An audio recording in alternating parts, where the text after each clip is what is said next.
Reciban un cordial saludo y una bienvenida el diplomado denominado Una mirada a la primera infancia con un enfoque integral y calidad educativa. En esta oportunidad, dentro del módulo de integración neurosensorial, tenemos una docente invitada, la doctora Leila Rosemary Bachí.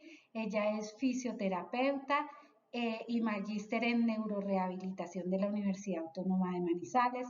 Es muy importante para nosotros poderla tener en este módulo, ya que nos va a permitir generar competencias para poder identificar alteraciones puntuales en niños menores de 5 años que presenten déficits en sus procesos de neurosensoriales o de recepción de estímulos sensoriales. Entonces le damos la bienvenida a la doctora Rosemary y espero que este módulo sea de todo su agrado. Bienvenida, doctora Rosemary. Muchísimas gracias, doctora María Fernanda. Como bien ella lo mencionó, me complace estar también formando parte de este diplomado. Vamos a hablar un poco sobre lo que son las disfunciones en la integración neurosensorial y conozco que está orientado hacia toda la comunidad educativa que adelanta procesos, digámoslo en sí, del programa de atención integral a la primera infancia. Esperamos que sea de total agrado y estaremos atentos a resolver también cualquier inquietud. Muchísimas gracias. Muchas gracias y bienvenidos. Buenos días, vamos a hablar sobre la disfunción de la integridad neurosensorial o sensorial. Nosotros debemos entender antes de, digamos, profundizar en este aspecto, y es que todas las personas, y sobre todo en la etapa infantil, atraviesan por diversos periodos en los cuales deben aprender, uno, a sentir diferentes sensaciones en el cuerpo, poderlas procesar en su sistema nervioso, y a partir de ello ya poder dar una respuesta pues más apropiada. Esto se ha conocido como control motor. Sin embargo, nosotros hemos detectado, y siempre no solo en la población que está en la etapa escolar, sino también en niños que aún están en casa, que no han iniciado esa educación formal, que los papás manifiestan ciertas conductas que se asocian a la interacción que ellos tienen con los estímulos. Y es aquí donde nace el término de disfunción en la integración neurosensorial, donde el niño presenta una incapacidad para modular, para recibir adecuadamente esa información en el cerebro, procesarla, ¿no es cierto? O sea, cuando decimos de procesarla es que la pueda ahora sí empezar a interpretar, que la discrimine en la medida en la cual pueda empezar a seleccionar qué tipo de sensaciones, y a partir de ella poder organizar una respuesta más apropiada. El problema de ello no es solamente que no se perciba adecuadamente la sensación. El problema de ello es que se interfiere con la ejecución de movimientos, con la ejecución de diferentes patrones, y sin lugar a duda también sobre el ajuste del cuerpo, la postura y la organización del cuerpo en el espacio y entre las diferentes actividades que el niño realiza. Bueno, entonces es importante tener en cuenta varios aspectos. Primero, que el sistema nervioso va a estar en una posición, digámoslo, de alerta, ¿sí? De alerta esperando pues los estímulos que nosotros le vamos a ingresar, y que el niño en este caso le va a ingresar desde el medio externo e interno. Cuando yo digo desde el medio interno, puede ser que en este momento esté sintiendo un dolor, ¿no es cierto? Desde su propio cuerpo pues está generando esa sensación, y el sistema nervioso está expectante o a la expectativa de cuál es la respuesta que tiene que generar en esos momentos. Sin embargo, se ha detectado que hay problemas no solamente para que el niño logre recibir la información y transmitirla desde los receptores que tenemos en diferentes partes de nuestro cuerpo, sino también que hay un problema grave al momento en el cual esa información llega a diferentes áreas del cerebro y tiene que ser codificada para que pueda ser analizada y ahora sí poder generar una respuesta. ¿Eso cómo se manifiesta? Hay muchas manifestaciones, y una de ellas es una hiperrespuesta o una hiperresponsividad. ¿Qué quiere decir? Son los niños que generan respuestas exageradas ante diferentes estímulos. Pasa el caso contrario y son las hiporrespuestas o la hiporresponsividad, ¿sí? En las cuales las respuestas son muy bajas, ¿sí? Se necesita constantemente de un estímulo muy fuerte para que se pueda producir o activar ese nivel de alerta o ese nivel de excitación a nivel del sistema nervioso, para que él pueda ahora sí empezar a dar una respuesta mucho más apropiada al entorno. Y tenemos los casos de los niños en los cuales tienen esas respuestas fluctuantes. ¿Qué quiere decir respuestas fluctuantes? A veces se comportan con respuestas demasiado exageradas y a veces necesitan estímulos muy fuertes, ¿no es cierto? Porque sienten muy poco para poder generar algún tipo de respuesta. Entonces, todo este tipo de conductas y de respuestas que nosotros vamos a encontrar en los niños, sin lugar a dudas, interfiere sobre el nivel de excitación del sistema nervioso central, sobre diferentes áreas del cerebro. Y no hablamos solamente de las áreas motoras, sino también hablamos de las áreas que se encargan de la visión, de la audición, del olfato, de sentir, ¿no es cierto?, las sensaciones del cuerpo, lo táctil. Asimismo, entonces vamos a encontrar que el nivel de actividad también, el nivel de actividad a nivel cerebral también pues se va a ver afectado y por ende pues también el nivel de actividad a nivel del cuerpo del niño.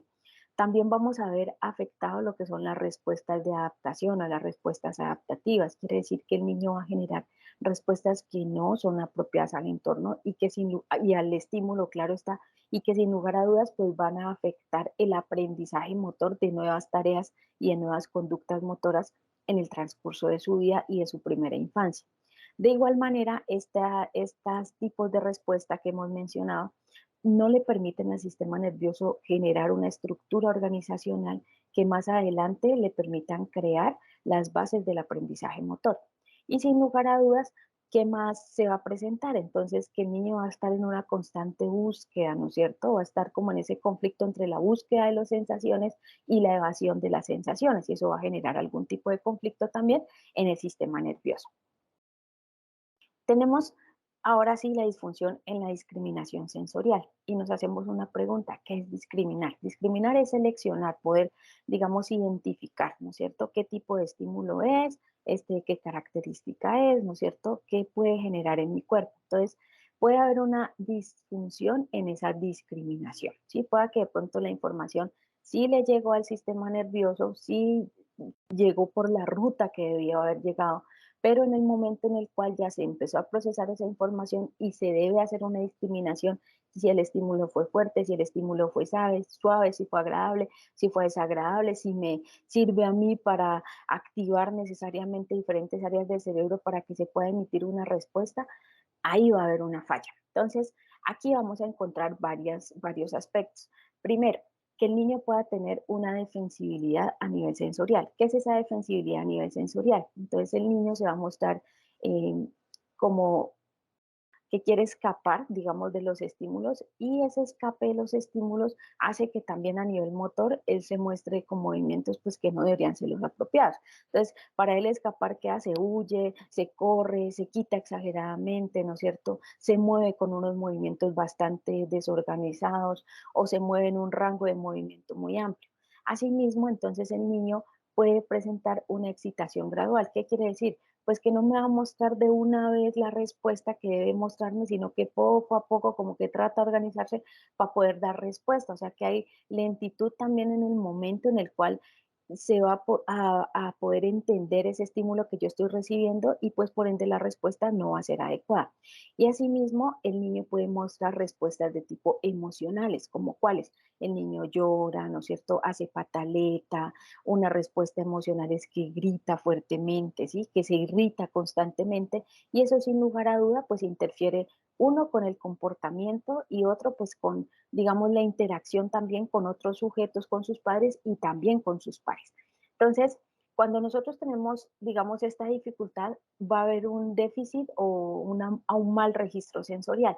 ¿Qué quiere decir? Que el niño no va a ser capaz de hacer ese proceso de selección del estímulo, un proceso de interpretación del estímulo para ahora sí organizar una respuesta apropiada que le permita generar una respuesta apropiada en el tiempo y en el espacio en el cual se encuentra en ese momento. Entonces, ¿cómo lo vamos a ver? Entonces, la sensación siempre se va a necesitar para nosotros poder ejecutar algún acto, ¿sí? Algún movimiento, algo en particular, un salto, una carrera, lanzar una pelota. Entonces, el sistema nervioso, ¿cómo actúa? Él actúa por entradas sensoriales, ¿no es cierto? Integración de esas entradas sensoriales y ahora sí emite una respuesta. Estas respuestas que él emite son unas respuestas voluntarias. Entonces, cuando de pronto a mí no me llega el estímulo que debería llegarme, pues sencillamente al sistema nervioso central no se excita y no se activa lo suficiente para producir una respuesta y las respuestas van a ser pobres, ¿sí? Ahora, ¿qué más puede suceder? Que el niño recibe un estímulo, lo procesa mal, ¿no es cierto? Siente que ese estímulo es demasiado fuerte y ¿qué va a hacer? Pues así mismo va a ser la respuesta, demasiado fuerte. Entonces, en ese orden de ideas encontramos que la disfunción en la integración sensorial no solamente impacta sobre el movimiento, sino que puede llegar a impactar también sobre el desarrollo cognitivo.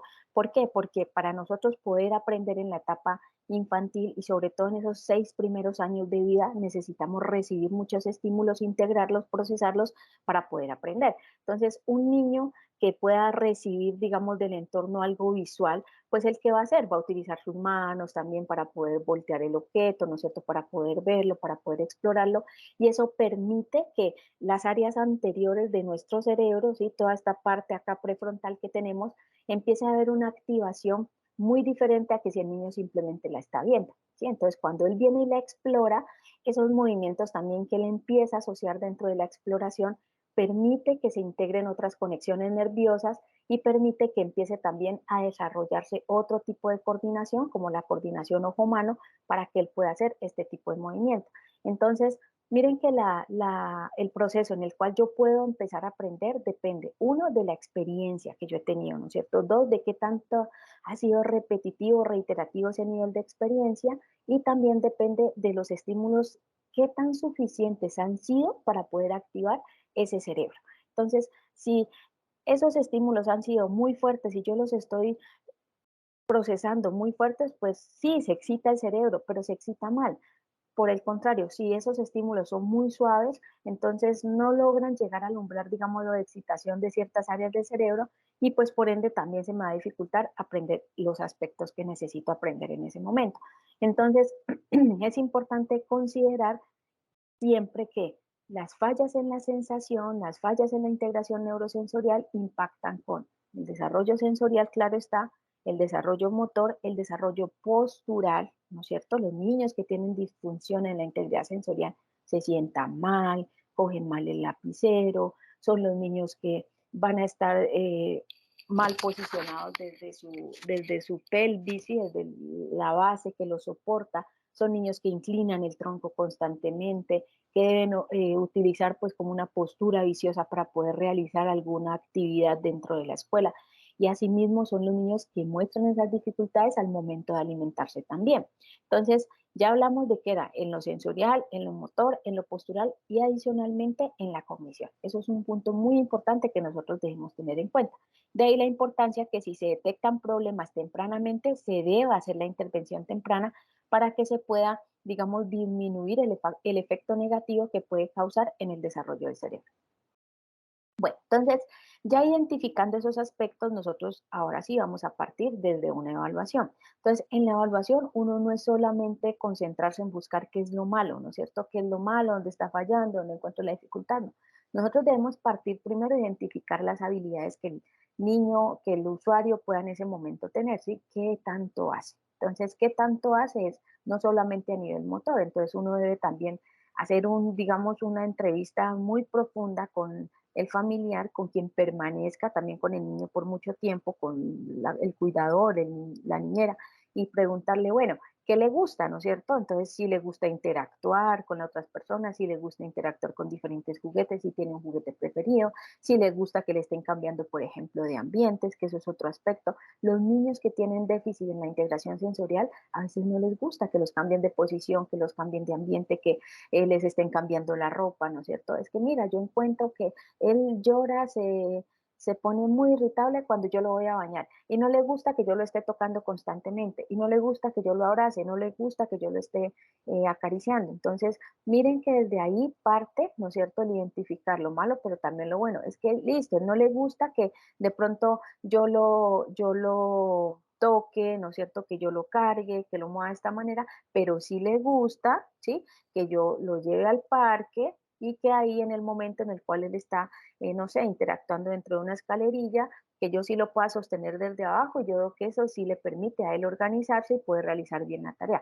Ah, y ya tenemos una habilidad que el niño ha desarrollado. ¿Y cuál es la habilidad? Pues que sí puede interactuar en otros entornos o en otro entorno, ¿no es cierto? Siempre y cuando yo le dé un punto de fijación que esté en la parte inferior del cuerpo, por ejemplo. ¿sí?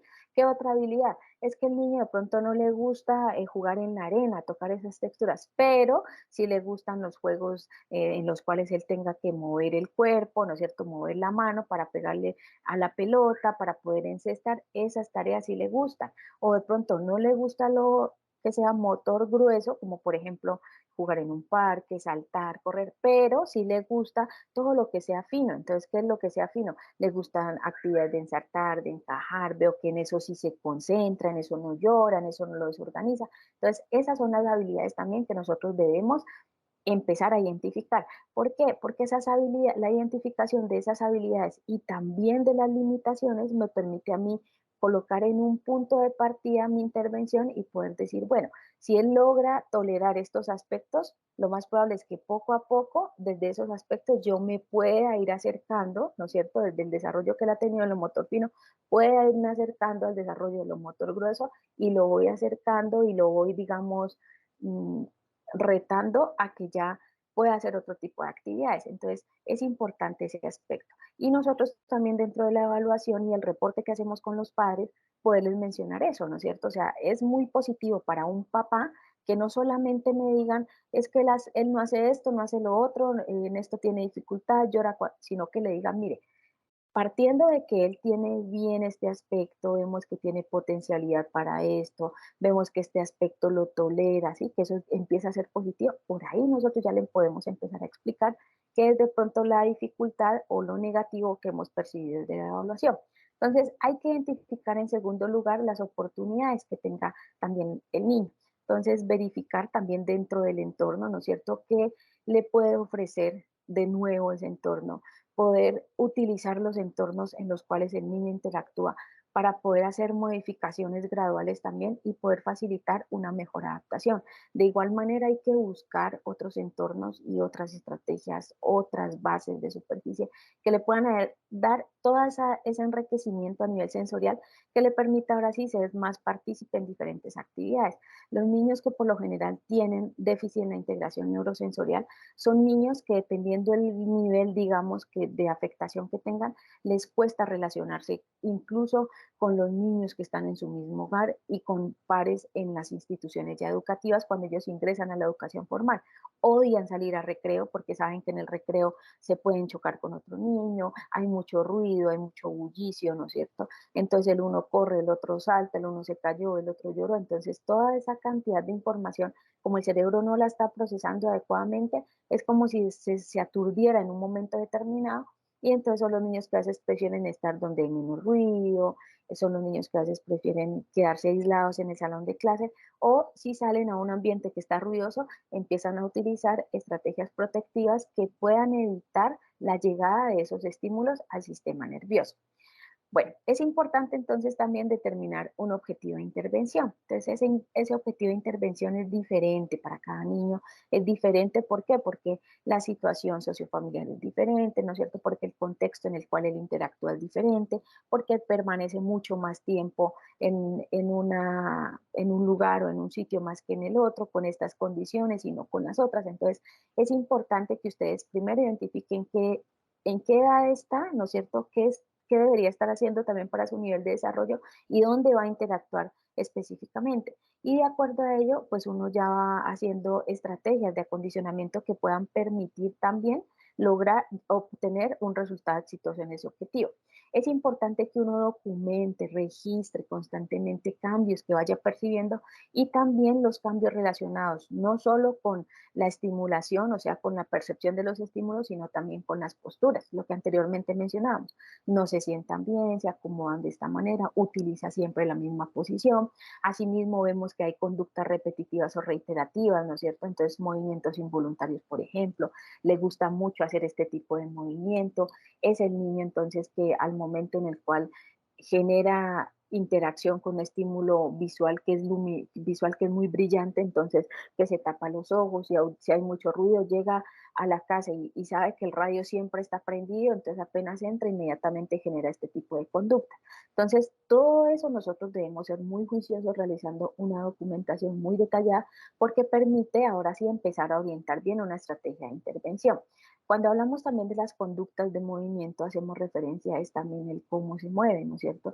Él se mueve despacio, se mueve rápido, vemos que es un niño que se mueve pero que es demasiado exagerado en los movimientos y se tira de superficies muy altas, se cae y aparentemente no le duele, pero resulta que es un niño hiporresponsivo, ¿no es cierto? Que tiene baja sensación, digámoslo, o percepción de esa sensación y claro, siempre necesita un estímulo muy, muy fuerte para poder activar ese sistema nervioso.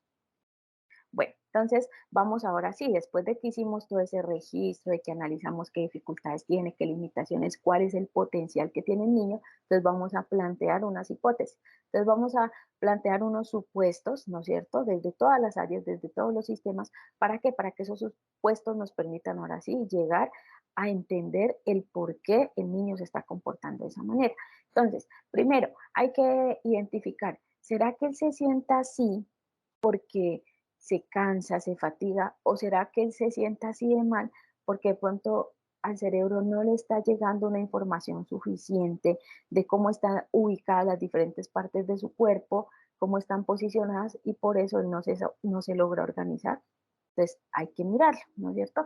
Ahora, cuando a veces encontramos niños en los cuales hay problemas de la postura, problemas de la coordinación, no pensemos solamente en tratar lo motor. ¿Sí? Ah, es que él no puede encajar allá, entonces pongámosle a realizar siempre esas mismas tareas. No, hay que pensar primero si él coge bien el objeto, si le está llegando bien la información de lo que está mirando, ¿no es cierto? Si le está llegando bien la información de que debe ajustar el tronco de esta manera, organizarse desde la parte superior de los hombros, de la cintura escapular, para ahora sí fijarse y poder lanzar el objeto. Entonces, si el problema está en ello, por muchas veces que uno le vaya a repetir la misma tarea y no trabajó primero esas dificultades iniciales que las acabamos de mencionar, el niño no les va a mejorar. Entonces, uno tiene que, dentro de la hipótesis, pensar, ¿el problema es sensitivo o definitivamente el problema es motor? Si el problema es motor, si el problema es motor, pues empezamos a trabajar directamente con lo motor. Pero si el problema es sensitivo, antes de ir a lo motor, que fue, digamos, el resultado final, debemos trabajar primero lo sensitivo. ¿Sí? Entonces, es importante que ustedes hagan esa observación, hagan ese análisis y dentro de la intervención, pues también vayan ensayando, ¿no es cierto? Probando ciertas estrategias o diferentes estrategias que les permita ahora sí mirar si con esto mejoró, con esto otro no mejoró, o si definitivamente ni con lo uno ni con lo otro mejoró. ¿Sí? Bueno, entonces es importante también que prioricemos las dificultades primarias a la hora de prepararnos para la intervención del tratamiento. Entonces, hay que hacer como en todo, ¿no es cierto? No es que los niños sean una receta o que nuestro plan de intervención sea una receta, no, pero dentro de la planeación uno debe decir, mire, la dificultad principal es esta y en ella nos vamos a enfocar, ¿no es cierto? Tanto periodo de tiempo, en tales actividades y es importante que eso se refuerce también en casa. Si estamos hablando de niños que están en la etapa escolar y de pronto la profesora es muy juiciosa ya organizándolo, sentándolo, pero llega a la casa y él sigue haciendo lo mismo, pues no le estamos dando la información suficiente al cerebro y lo más probable es que hasta lo estemos confundiendo porque un día es una cosa, otro día es otra, no hay organización, no hay planeación. Entonces, debemos primero identificar las dificultades y ahora sí, en un orden decir, vamos a trabajar, coloquémonos tareas, pueden ser por semanas. En esta semana el énfasis es que se siente solamente con la espaldita derecha, ¿no es cierto? Ahora, la siguiente semana es que él se siente con la espalda derecha y que pueda ahora sí trabajar en este plano, ¿no es cierto? Pueda trabajar en este plano. Y así le vamos incrementando el nivel de actividad y le vamos incrementando también la organización para que su cerebro pueda ahora sí desde ese momento de evaluación que nosotros identificamos problemas, al momento de hacer la intervención pueda interpretar bien la información que nosotros le estamos enviando. Bueno, entonces, ¿cómo se manifiesta? Entonces, los problemas se van a manifestar por sistemas, ¿sí? O sea, por sistemas es si es el visual, si es el auditivo, si es el propioceptivo, el vestibular. Estos dos sistemas que estamos tocando aquí en entrada, que son el sistema vestibular y propioceptivo, es gracias a ellos a través de los cuales nosotros nos organizamos. El sistema vestibular permite que se organice la posición de la cabeza en relación a los movimientos del cuerpo, que el cuerpo también se organice en relación a los movimientos de la cabeza, y que podamos mantener la estabilidad y la orientación corporal en un espacio y frente a un movimiento determinado. Por eso cuando vamos en un carro, pues logramos también tolerar ese movimiento en el carro. ¿sí? Cuando de pronto nos subimos a superficies inestables, nuestro cuerpo, gracias al sistema vestibular, logra organizarse, acomodarse, ajustarse. Pero ese sistema vestibular necesita la información propioceptiva o del sistema propioceptivo. Entonces, el sistema propioceptivo permite que el sistema nervioso reconozca la posición, la ubicación, el movimiento que experimentan diferentes partes de nuestro cuerpo. Entonces, en este momento, si yo estoy sentada, sin necesidad de que yo le diga a mi cerebro, vea, ojo, que yo estoy sentada, mi cerebro está recibiendo una información de los propios sectores de que yo estoy sentada y que estoy apoyando mi región glútea, que la espalda la tengo derecha, pero que la espalda está soportada sobre una espalda. Entonces, estos dos sistemas permiten la orientación de nuestro cuerpo en el espacio en las diferentes superficies. ¿Qué puede suceder? Tenemos un niño sobreactivo, tenemos un niño subactivo, podemos tener un niño que tiene poca tolerancia al movimiento, intolerancia al movimiento o que tiene inseguridad gravitacional. Esos son, digamos, los 4 aspectos que nosotros podemos encontrar. Ahora sí, ¿cómo se ve en la práctica cada uno de ellos? El niño que es sobreactivo, ¿sí? Quiere decir que reacciona demasiado exagerado a los estímulos vestibulares. Entonces, tiene dificultad, ¿sí? Para poder integrar todos esos estímulos vestibulares y propioceptivos. Y el niño, entonces, ¿cómo se va a comportar? Entonces, el niño va a tener dificultad para poderse adaptar a nuevos ambientes, a nuevas superficies, tiene dificultad para poderse adaptar incluso a los cambios de movimiento, ¿no es cierto? Demuestran una respuesta muy fuerte, digámoslo, a los estímulos, entonces es el niño que puede, al momento en el cual se le generó algún tipo de estímulo, se asusta, en algunas ocasiones se torna incluso sudoroso, ¿sí? Se asusta demasiado. Cuando nosotros tenemos niños con desarrollo patológico a nivel cerebral, donde hubo alguna condición de salud que implique que el cerebro se afectó, encontramos niños en este aspecto que hay mala integración y persisten unos reflejos. Entonces esos reflejos, cuando persisten más de la cuenta, hacen que al momento en el cual yo lo tenga cargado y lo vaya a bajar, por ejemplo, a la cama, a la cuna, y es un niño que tiene sobreactividad, está sobreactivo, inmediatamente ese reflejo sale fuerte, ¿no es cierto? Este es un reflejo que yo creo que todos hemos visto en algún momento en algún bebé, que uno lo va a cambiar de posición y hace como una respuesta de sobresalto, pero si es un cerebro que no ha tenido una lesión, pues hace la respuesta de sobresalto y él no se agita, no se disgusta, no llora, no se asusta. Pero los niños que tienen un desarrollo patológico, en ellos por lo general sí se encuentran ese tipo de respuestas mantenidas por mucho más tiempo. El niño que es subactivo, entonces es un niño que necesita constantemente de movimiento. ¿Por qué? Porque los movimientos o las sensaciones, digamos, lo que está recibiendo en ese momento, no son lo suficientemente fuertes para que puedan estimular y excitar el sistema nervioso central. Entonces, estos niños tienen dificultad para poder, digamos, diferenciar esa información que me está llegando y son los niños que tienen dificultad para organizarse en el espacio, ¿no es cierto? Entonces los movimientos son rápidos o lentos, pero son de la misma manera. Entonces los niños tienen una posición del cuerpo inadecuada, o sea, van a necesitar, cuando escuchemos el término subactivo, quiere decir que van a necesitar un estímulo muy fuerte para poder activar, ¿no es cierto?, ese sistema nervioso, porque pues no se está activando lo suficiente y pues por ende las respuestas también van a ser desadaptadas. Entonces son los niños que les dio lo mismo quedarse ahí con la columna inclinada, ¿no es cierto? Entonces no está recibiendo, por eso se habla de subactividad, el sistema nervioso no está recibiendo la información suficiente para qué, para que se organice, para que la cabeza se alinee y por ende, al alinearse la cabeza, el resto del cuerpo también se vaya a alinear. Entonces, no se marea, mire, los niños no sienten náuseas hasta que ha tenido una enorme cantidad de estímulos. Entonces, son los niños que incluso pueden tener nistagmus, que aparecen esos movimientos rápidos, involuntarios de los ojos, en los cuales pueden darse de manera horizontal o de manera vertical. Entonces, persiste por mucho más tiempo.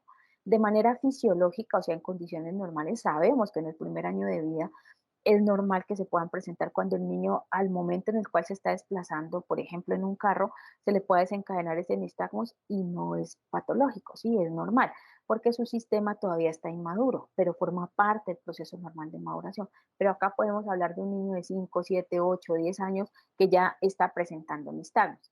Entonces, fallas en la integración bilateral. Entonces son los niños que no logran integrar adecuadamente, ¿sí? Y coordinar adecuadamente los dos lados del cuerpo. Y respuestas vestíbulo-motoras lentas, ¿sí? En cualquier posición. Entonces, ¿qué quiere decir? Que al momento en el cual usted le realizó una desestabilización y lo empujó, por ejemplo, al momento en el cual a mí me empujan, yo sin pensarlo saco los brazos, ¿no es cierto? Acomodo el tronco, acomodo la cabeza, aumento la tensión de los músculos de los miembros inferiores para no dejarme caer. Pero acá, ¿qué va a pasar? El niño no va a responder de manera rápida, ¿sí? De manera automática, porque esa es la palabra, automática. Uno debe responder de manera automática ante esos estímulos bruscos que generan desestabilización de la cabeza y donde los receptores que están incluidos en el oído tienen que enviar rápido la información, se procesa en cuestión de milisegundos y yo puedo adaptar rápidamente una respuesta.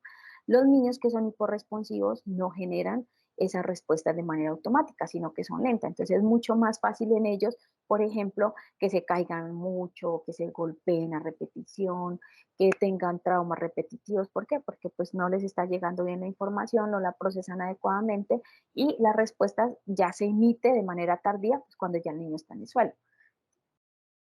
La inseguridad gravitacional, entonces, ¿cómo se manifiesta? Esta inseguridad gravitacional se manifiesta en que el niño tiene mucho miedo, ¿sí? Le da angustia, ¿sí? Se siente temeroso, sudoroso, como anteriormente les decía, a que lo acuesten, lo cambien de posición, que lo pongan en una altura determinada, ¿sí? Los cambios de altura a ellos les da muy duro, entonces el niño tiene miedo a sentir esos cambios de posición de la cabeza y también a sentir la inestabilidad de una base de soporte. O sea que siempre va a querer estar agarrado de algo, sostenido de algo para poderse organizar. Entonces son los niños que incluso les da miedo levantarse de manera súbita porque lo más probable es que ellos también se marean, están persistiendo algún tipo de mareo.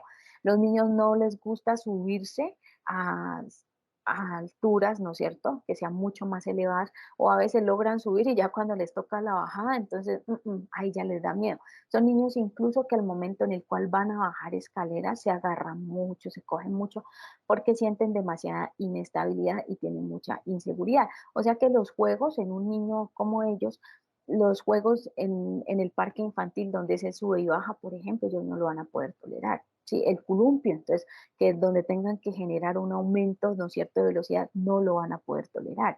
En la casa lo mismo va a pasar. Los juegos que de pronto los papás podemos hacer con ellos, de moverlos, de desestabilizarlos, ¿sí? De corretearlos pues dentro de la casa, no lo van a poder hacer porque ellos van a sentir inseguridad constantemente y pues eso les hace sentir temor. Y lo más probable es que si yo fallo en ese proceso de modulación, pues tengo también más probabilidad de fallar al momento en el cual pueda emitir una respuesta. Entonces me golpeo mucho, ¿no es cierto? Incluso los niños que tienen inseguridad gravitacional en algunos momentos pueden tener también náuseas, se molestan ante estas sensaciones. Y por último, la intolerancia al movimiento. En la intolerancia al movimiento, digamos que este va muy de la mano con la anterior sobre la inseguridad gravitacional, porque aquí nosotros podemos encontrar que la intolerancia al movimiento ya es mucho más avanzado, digámoslo así. Esta intolerancia al movimiento es mucho más grave en términos funcionales. ¿Por qué? Porque son los niños que en primer lugar el movimiento pues no les va a gustar experimentarlo, se asustan. Y un niño que no se mueva pues va a ser muy, digamos, difícil poderlo empezar a intervenir. Segundo, estos niños entonces se asustan fácilmente, lloran de manera desconsolada. Adicional a ello, generan cambios a nivel fisiológico como que aumenta la frecuencia cardíaca, aumenta la frecuencia respiratoria. Son los niños que respiran mucho más fuerte en la medida en la cual están percibiendo algún tipo de movimiento, se cogen de otra persona o de algún estímulo, de algún elemento, perdón, que haya al lado para poderse dar estabilidad, pero adicional a ello nosotros vemos unos cambios muy fuertes y son la sudoración, la palidez en el cuerpo, se tornan fríos también y en algunas ocasiones tienen náuseas y vómitos. Entonces, aquí hay que llegar nosotros a hacerles estímulos poco a poco, suaves, ¿no es cierto? E ir incrementando progresivamente la experiencia en ese tipo de estímulos, pero no hay que dejar de hacerlos. Y eso es algo que se le debe explicar a los papás. Si nosotros le decimos al papá, mire, es que él no tolera, ¿sí?, llevarlo, que usted lo lleve al parque y que se suba y se baja, pues no lo deje de hacer. La única forma también, si nosotros como adultos, la única forma que tenemos de vencer un miedo es enfrentándonos a ese miedo, pues lo mismo va a pasar con el niño. La única forma de que él pueda madurar esas respuestas es experimentando los estímulos. ¿Y cómo lo van a hacer? Pues llévelo, ¿no es cierto? Sí, cójalo, sosténgalo mucho y empiece con movimientos graduales. El primer día no lo mueva tanto, muévalo poquito. Y así le va dando ciertos, digamos, refuerzos cada día y al mismo tiempo le va mermando los niveles de apoyo para que el niño pueda ir ganando un poco más de estabilidad. Pero se ha comprobado que la única forma en la cual yo puedo disminuir este tipo de sensaciones es enfrentándolo a los estímulos a nivel táctil. Entonces, cuando hablamos del tacto, el tacto para los niños es esa comunicación, si hablamos de los bebés que tienen inicialmente con la mamá. Entonces, el tacto le ha permitido al bebé madurar, digamos, ciertas sensaciones a partir de cómo interactúa con la mamá desde cuando lo cambia, desde cuando lo amamanta, pero principalmente de cuando lo abraza. Entonces, los niños que tienen déficit en la modulación, en la integración a nivel del sistema táctil, se van a mostrar con mucha defensibilidad. Se habla de defensibilidad sensorial. Entonces, hay unos que son defensivos sensorialmente, ¿sí? Que tienen mucha hiperactividad, digamos, del sistema, y los niños que son subactivos. Encontramos los dos polos, ¿no es cierto? Entonces, los dos polos son el niño que siente mucho, ¿qué hace? Pues reacciona de manera negativa, ¿no es cierto?, a los estímulos que se le presentan. Entonces, toca algo e inmediatamente evita tocarlo, ¿no es cierto? Es un niño que toca algo y esa respuesta defensiva puede ir acompañada de llanto, hace caras, no le gustó, ¿no es cierto? Le fastidia sentir o tener esa sensación, no le gusta que le cambien la ropa, por ejemplo, no le gusta tener nuevas sensaciones como el agua de la ducha en el cuerpo, ¿no es cierto? Entonces eso es un problema. Los niños por lo general que táctilmente son defensivos, o sea, que evitan los estímulos táctiles, también suelen serlo defensivos a nivel olfativo, y a nivel gustativo y también a nivel auditivo. Entonces no les gusta tampoco los sonidos fuertes, experimentar ciertas texturas, que eso sería táctil, pero adicionalmente ciertos sabores, y a nivel del olfato tampoco les gustan ciertos olores y para ellos se empiezan a tornar un poco más desagradables. Entonces, un autor de apellido Ayres describía que el desorden en el procesamiento de la información de contacto en la superficie cutánea es leve e inesperada con estímulos no nocivos. ¿Qué quiere decir? Que con estímulos que no sean dañinos, incluso el niño va a generar algún tipo de defensa, ¿sí? Y ese tipo de defensa se va a mostrar como una respuesta agresiva. Entonces, por ejemplo, el tacto no es agresivo, el tacto no es dañino, no es un estímulo doloroso. Sin embargo, los niños lo pueden sentir como que fuera doloroso. O sea, hay una falla acá en la integración desde su cerebro que hace que él sienta este tacto como si fuera algo desagradable, algo que le está generando daño, como si fuera algo que en ese momento le va a generar posteriormente una sensación más desagradable. Entonces, por eso se ha dado mucha importancia a que se identifiquen desde la casa estos problemas, porque es en la casa donde también va a tener más estímulos y va a interactuar con diferentes elementos. ¿Cómo se manifiestan los problemas a nivel táctil? Entonces, respuestas agresivas al contacto manual, así sean afectuosas, no les gusta que los abracen, no les gusta que les toquen, evitan que les toquen sobre todo la cara, alguna parte del cuerpo en particular, sobre todo esas zonas donde hay más sensibilidad. Y cuando hablamos de más sensibilidad, hablamos de la cara, de la planta de los pies, hablamos de las manos, de la espalda. Entonces, ¿qué sucede? Que como esas son zonas que van a tener muchas más terminaciones nerviosas, ¿no es cierto? Porque van a ser mucho más sensibles, pues quiere decir que si él está sintiendo feo ese estímulo que usted le está dando, pues como hay más sensación ahí, pues lo va a sentir el doble de feo que si lo siente en otra parte del cuerpo, ¿sí? Evita también entonces los niños el cambio de ropa, ¿sí? El cambio de ropa no les gusta, el problema es colocarle la ropa en el día y luego el problema es para empijamarlo, al otro día el problema es quitarle la pijama para que se deje bañar, para que se deje cambiar. Entonces, esos problemas también se manifiestan mucho con los alimentos, entonces son muy sensibles a ciertos alimentos. Por ejemplo, se les hace una crema y no toleran la textura grumosa de la crema. Miren, en alguna ocasión encontré de un niño que no toleraba la textura del yogur alpina porque el yogur alpina de mora porque tenía pepitas. Entonces, claro, la abuela lo había también acostumbrado a que le debía cernir el yogur que le iba a dar. Entonces, ¿qué pasaba? Un día el niño se lo dieron sin cernirlo y apenas se le dieron sin cernirlo. Sintió la primera pepa y el niño se vomitó. Entonces, esas manifestaciones ya me dicen a mí que el problema no es leve, que el problema es de moderado a severo, ¿no es cierto? O sea, no tolerar una textura y son demasiado perceptivos. O sea, si uno que de pronto no tiene algún tipo de dificultad en ello, a veces, digamos, pasa algo adicional, uno dice, uy, sentí como que se fue más grueso, o esto tenía una pepita adicional. Ahora imagínense ellos que están todo el tiempo a la expectativa y su sistema nervioso está demasiado activo, pues para poder percibir ese tipo de sensaciones, pues algo muy mínimo ellos lo van a percibir y les va a generar algún cambio. Los niños les disgustan las actividades de aseo personal, tienen pobre manipulación de texturas, no les gusta, de hecho, entonces usted les pasa una plastilina, no les gusta. El famoso slide que a casi la gran mayoría de los niños les gusta, les da pavor. Esos muñequitos que tienen como pelitos, todo lo que sea pelusa, ellos lo que hacen es generar no solo rechazo, sino eh, gestos a nivel facial que nos dicen a nosotros que definitivamente no les gusta y prefieren cubrir todo el cuerpo. ¿Por qué prefieren cubrir todo el cuerpo? Para evitar que la piel esté en contacto con otros estímulos diferentes a la ropa. Entonces hasta allá se pueden presentar. A nivel visual, entonces también se pueden presentar déficit y estos déficits sí es importante que nosotros también tengamos de la mano algún tamizaje a nivel visual para poderlos identificar más certeramente. Entonces, hay niños que a veces el papito se dio cuenta que tenía problemas visuales, ya era cuando estaba en el colegio, ¿no es cierto? O cuando estaba en la escuela. Entonces, ¿por qué se dieron cuenta? No, porque el niño se hacía ya de último y empezó a tener mal rendimiento escolar, no sabemos qué pasa, pero vemos que acomoda la cabeza de esta manera y que cierra mucho los ojitos, tratando de enfocar. Cuando lo llevaron al oftalmólogo y se dan cuenta que el niño tiene un problema visual de base. Entonces, estos problemas pueden tener su inicio también desde las etapas iniciales, desde las etapas, perdón, más primarias como lo son el primer año, el segundo año de vida, ¿sí? Y sobre todo el primer año de vida. Entonces, el niño tiene dificultad para el registro lumínico.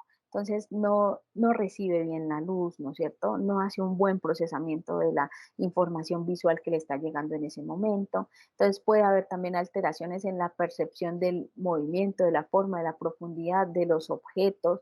Es el niño también que el que no me muestra mi interés por manipular y por explorar, me puede decir que no solamente el problema puede ser táctil, sino que a nivel visual, ¿qué más puede estar pasando?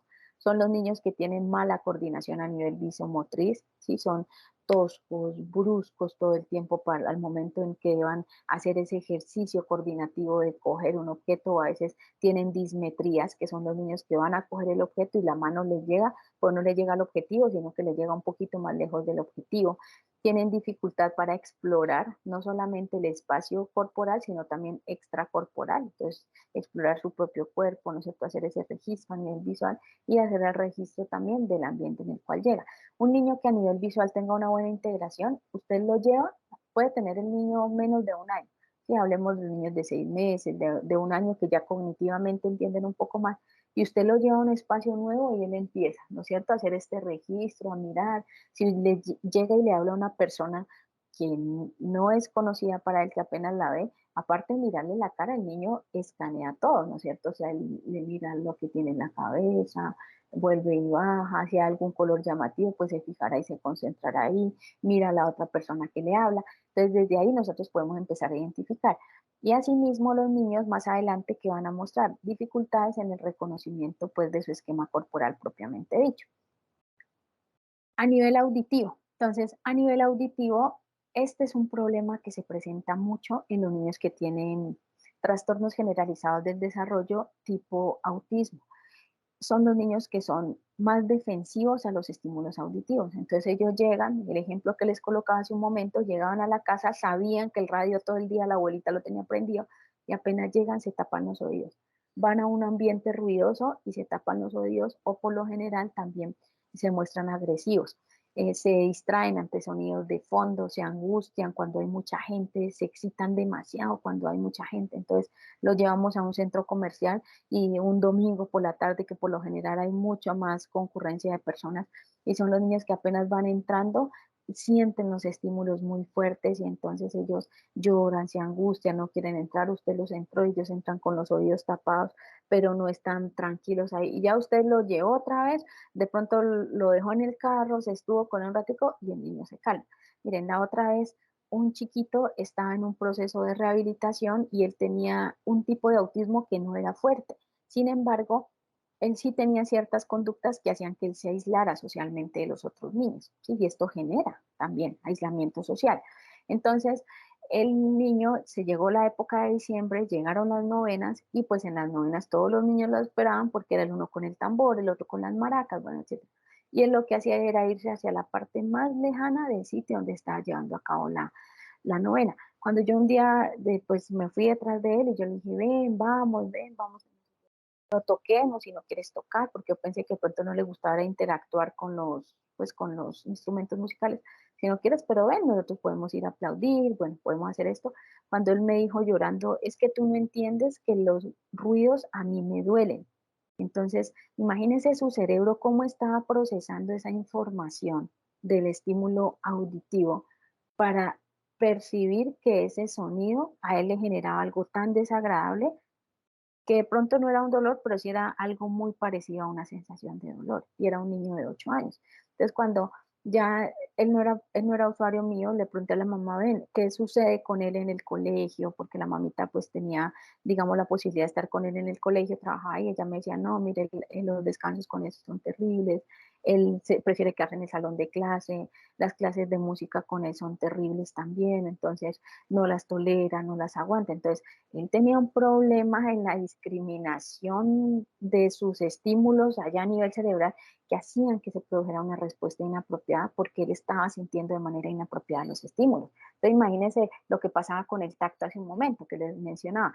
Pueda que lo toquen de esta manera, pero él allá está sintiendo como que eso es doloroso y pues responde de manera adecuada a un dolor que sería retirarse, llorar, ¿no es cierto? Pero eso no es un estímulo doloroso, lo mismo va a pasar acá. Entonces, miren los problemas también de aislamiento social a las cuales se veía enfrentado el niño.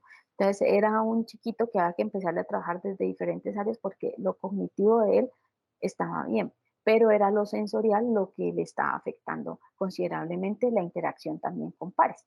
Y pues también los niños se dan cuenta de ello, ¿no es cierto? Los niños identifican cuando hay dificultades en otro niño y eso también a ellos les llama la atención, sin querer decir que los niños lo hagan con total intención de querer hacerle daño, entonces les llama mucho la atención, empieza, si es el niño que un sonido fuerte y llora, se angustia, ¿no es cierto?, se va a tornar agresivo, irritable, pues los otros niños van a evitar compartir espacios porque saben que lo más probable es que tengan ese tipo de conductas que van a ser así. Entonces, luego, ya cuando vemos los niños más grandes, de pronto en los chiquitos no es como tan notorio, pero cuando vemos en los grandes que ya deben ellos interactuar, socializar, ¿no es cierto? Empezar a hacer un trabajo colaborativo de grupo con otros y vemos que los empiezan a aislar, ahí ya empieza el problema real para estos chiquitos. Bueno, y a nivel gustativo y olfativo, entonces esto es muy común también que se presente. Son los niños que evitan ciertos alimentos, no les gusta el sabor y si nosotros no los exponemos así, se quedaron toda la vida, ¿no es cierto? Entonces olfatea mucho los alimentos que se va a comer, entonces todo el tiempo es como buscando esa sensación que pues eso no es agradable para nada, le da asco cierto tipo de alimentos y no solamente es por lo gustativo, sino también por la textura. Anteriormente mencionábamos en una de las diapositivas, los niños que táctilmente son defensivos, generalmente son defensivos a nivel olfativo, a nivel gustativo y a nivel auditivo. Y aquí está un claro ejemplo. Entonces, los niños que no toleran las texturas, que eso es táctil, las texturas van incluso dentro de los alimentos. Entonces, tampoco les gusta el sabor de ese alimento. Entonces, miren que ahí se combinan, digamos, dos tipos de disfunciones, tanto lo táctil como lo gustativo. Entonces le molesta la diversidad de olores, no les gusta y son demasiado perceptivos. Ellos dicen, ¿a qué huele? Y uno como que tiene que a veces concentrarse para ver qué es el olor que ellos están percibiendo. Recuerden que aquí cuando encontramos los niños que más se defienden de los estímulos es porque el cerebro está muy alerta, está muy activo y ellos rápidamente pueden percibir ese tipo de sensaciones. Bueno, entonces ya en la intervención nosotros qué vamos a buscar. Ya después de conocer todo esto desde el ámbito terapéutico, desde el ámbito de apoyo también que nosotros podemos brindar a los niños y orientar también a los papás, es que debemos no solamente mejorar los procesos neurológicos desde una técnica, sino también desde la interacción con ciertos elementos. Entonces, no es que, ay, esta parte solamente se puede trabajar en fisioterapia, pues no, ¿no es cierto? O solamente lo puede trabajar terapia ocupacional o fonoaudiología, no, no es así, ¿sí? Desde estas áreas, digamos, hay estrategias terapéuticas, ¿sí? Que pueden contribuir, pero la mayor parte del tiempo un niño donde permanece en la casa y permanece en el colegio. Entonces, al permanecer en la casa y en el colegio, ¿qué va a suceder? Pues que es ahí también son donde se deben enriquecer los espacios y los entornos para que se puedan mejorar esos procesos neurológicos. Esos procesos neurológicos se deben mejorar desde tres aspectos básicos. Entonces, primero, las sensaciones, no nos olvidemos nunca de eso, ¿sí? Entonces, los estímulos que sean adecuados, que sean apropiados. Segundo, que haya un reconocimiento, una buena integridad de lo que yo estoy recibiendo y para ello es importante también enseñarle, esta es una textura suave, esta es una textura rugosa, ¿no es cierto? Es que no le gusta que le hagan así, tan rápido, sino que le gusta más suave. Entonces vamos a hacerlo mucho más suave, ¿no es cierto? Pero poco a poco vamos incrementando, ¿sí? Vamos incrementando la velocidad de ese estímulo para que él ya se vaya adaptando. Entonces eso permite que el sistema nervioso también se vaya condicionando.